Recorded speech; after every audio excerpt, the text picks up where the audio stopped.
Cuide do seu fígado com carinho.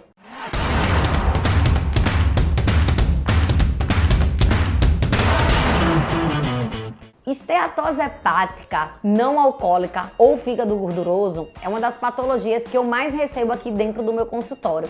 E ela é algo que me preocupa bastante porque normalmente os pacientes que possuem esteatose hepática, eles não possuem sintomas, né? Então assim, para o paciente ter o diagnóstico adequado, é necessário que ele faça um exame de imagem, na verdade uma ultrassom de abdômen total, né? E através desse exame ele consegue ver o nível dessa esteatose hepática.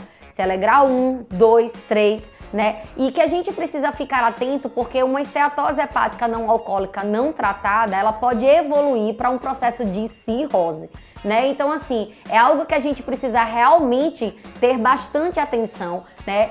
E é algo que a mudança do estilo de vida é fundamental para o tratamento dessa patologia. Toda a população, ela sempre está exposta a algum tipo de toxina, seja ela externa ou interna. Interna é aquela que está mais ligada ao processo, é aquela que está ligada, na verdade, ao processo do metabolismo como um todo, né? E as toxinas externas são aquelas como álcool, tabagismo, pesticidas, agrotóxicos, produtos de limpeza. Então, a todo momento a gente está em contato, né, com essas toxinas. E muito disso vai ser metabolizado no nosso fígado, né? Fazendo com que se comprometa, obviamente, funções importantes que o nosso fígado faz, né? Então é necessário que a gente tenha uma mudança na nossa alimentação para facilitar o funcionamento desse nosso fígado, né? E evitar que a gente sobrecarregue ele. Mas como, Nutri? Como que a gente pode ajudar o paciente que possui uma esteatose hepática não alcoólica? A mudança do padrão alimentar é fundamental para o tratamento dessa doença, né? Então vamos falar de algumas estratégias nutricionais que pode ser bastante significativa para o tratamento de tal.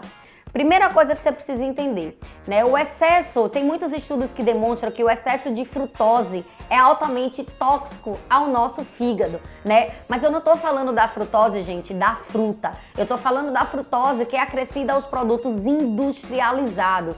Então a gente precisa ficar muito atento, né, a ler rótulos, a observar o que é que de fato a gente está consumindo, né? Porque se usa muito a frutose sintética para adoçar produtos industrializados e a gente consegue perceber a associação do excesso do consumo desses alimentos a pacientes com fígado gorduroso.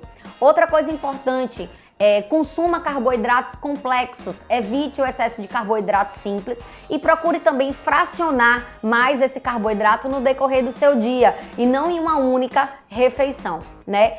Invista em alimentos saudáveis, alimentos ricos em antioxidantes como frutas, verduras, hortaliças de uma maneira geral. Eles têm um potencial altamente anti-inflamatório e podem lhe ajudar muito no controle desta doença. Algo muito importante também da gente falar é sobre o consumo de gordura, porque o leigo muitas vezes, quando ele tem esse diagnóstico de esteatose hepática, ele associa que ele tem que fazer o controle do consumo de gorduras e não necessariamente do equilíbrio do carboidrato, né? Mas a gente precisa ficar atento porque o consumo de gorduras boas, gordura mono e poliinsaturadas, são extremamente benéficas para o tratamento dessa patologia. Mas que gorduras são essas, Nutri?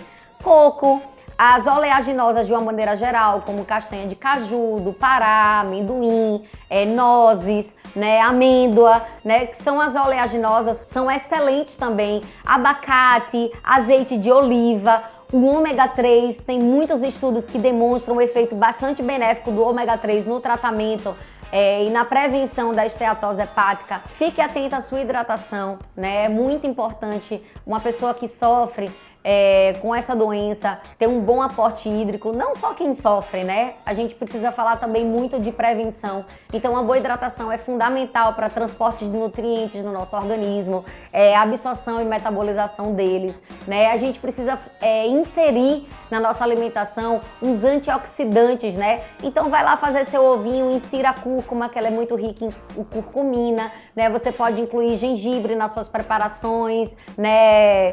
Seja ele do alimento em si ou fazer através de chás, infusões, enfim, de uma maneira geral, né? Você pode, inclusive, fazer os sucos detox onde a gente acaba incluindo frutas ricas em vitamina C, que são excelentes antioxidantes, né? Associado a, por exemplo, ao couve, né? Que é excelente também, uma excelente fonte de ferro e de fibra, porque as fibras também são bem importantes para o intestino, mas não adianta você ficar o tempo todo com contato com toxinas externas, né? E não controlar a sua alimentação no decorrer do dia.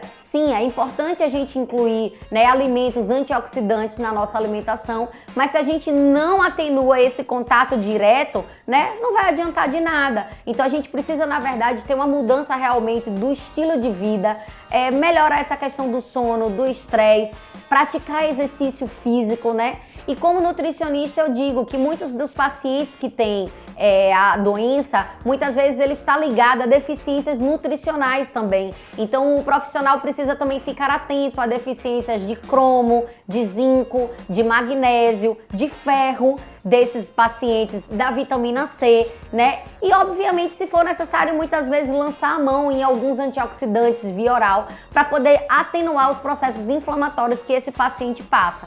Mas eu digo a você, a gente precisa ter muito cuidado, inclusive, na suplementação, né, desses pacientes, porque muitas vezes alguns suplementos, inclusive, podem piorar o estado do paciente. E o mais importante é você investir no alimento. O alimento tem tudo, né? Então que você possa usar ele como um grande aliado no tratamento e na prevenção da esteatose hepática. Eu espero que você tenha gostado desse vídeo. Um grande beijo da Nutri e até os próximos vídeos.